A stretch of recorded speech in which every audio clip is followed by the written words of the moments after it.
Et parfois, quand on va à la messe, on peut être un peu déçu parce que les gens nous paraissent tristes, parce que l'homélie est un peu triste, parce que ça donne l'impression que c'est beaucoup d'autoflagellation. Et on se dit, mais c'est pas ça, moi, que je connais avec le Christ, c'est un vrai feu ardent, un vrai feu intérieur quand je prie avec lui, et donc je peux très bien être à l'intérieur chez moi, j'ai pas besoin d'aller à l'église. Mais je pense que c'est considérer les choses de l'extérieur, et c'est arrêter de vivre sa relation avec le Christ quand on est sur ce mode-là, quand on est en train de juger de l'extérieur ce qui se passe durant la messe. Je pense qu'il y a un réel enjeu de réussir à vivre de l'intérieur la messe et non pas de l'extérieur. Et quand on arrive à réentendre sa voix avec le Christ pendant la messe, eh bien on n'est plus en train de faire attention à ce qui se passe autour de nous, si un tel ou un tel est une belle dévotion ou non, si c'est triste ou non, mais on retrouve le sens des prières dans la messe, parce que tout a un sens et il faut se renseigner.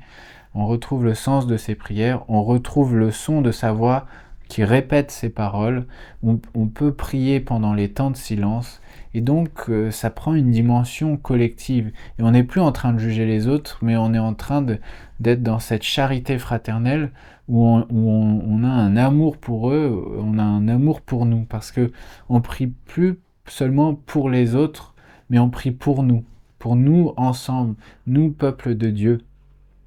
Et pour tous ceux qui ne trouvent pas encore Dieu, mais qui sont en chemin, ou même ceux qui le refusent, parce qu'on prie Dieu de pouvoir les éclairer, et on prie Dieu de pouvoir fortifier ceux qui sont un peu chancelants, comme on l'est tous à notre échelle. Et je trouve ça très beau. Donc voilà, c'est d'où l'importance de refouler les pavés de l'église.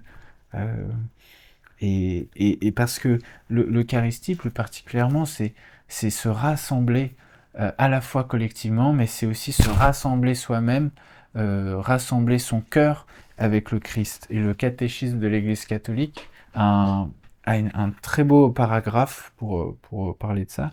C'est le paragraphe 2711, et il nous dit: l'entrée en oraison est analogue à celle de la liturgie eucharistique.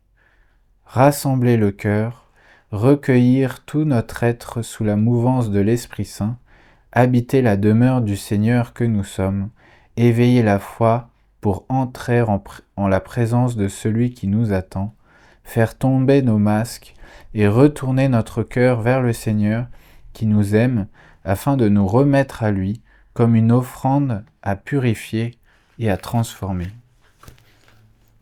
Voilà, je crois que c'est exactement ça qu'on peut ressentir.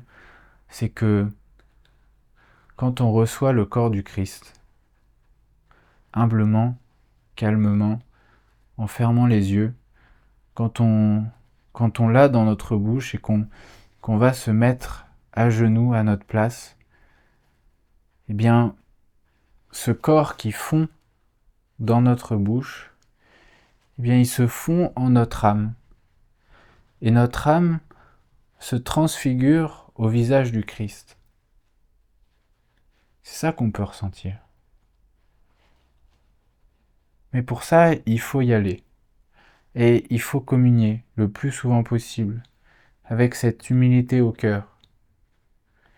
Et c'est en communiant qu'on apprend à communier. C'est en voyant cette pureté qu'on finit par devenir pur nous-mêmes, par la grâce du Christ. Et c'est lui qui nous sauve, c'est par ce pain de vie.